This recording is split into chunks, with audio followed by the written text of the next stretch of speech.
Good morning. Very good morning, very good morning. যাচ্ছি কিন্তু এখন বাজে 5:30।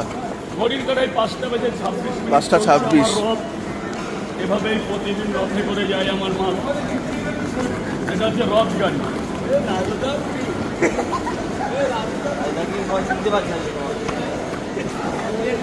এটাই power of social media. Social media, তার মধ্যে তোমাদের জন্য এত সফলতা পেয়ে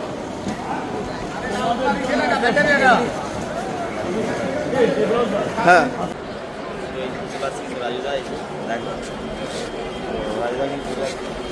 আসলে রাজুদা হ্যাঁ, বাড়ি থেকে আসলে বাড়ি থেকে আসলাম, এই শিয়ালদায় নামলাম। গরম গরম পড়া নাকি? গরম গরম পাওয়াটা এখনো লাইট নেবেনি, মানে আজকে সকালে। আরো আসতে তো তুমি 25 মিনিট লেট হয়ে গেল। হ্যাঁ, এই টাইমে দোকান রেডি হয়ে যাবে।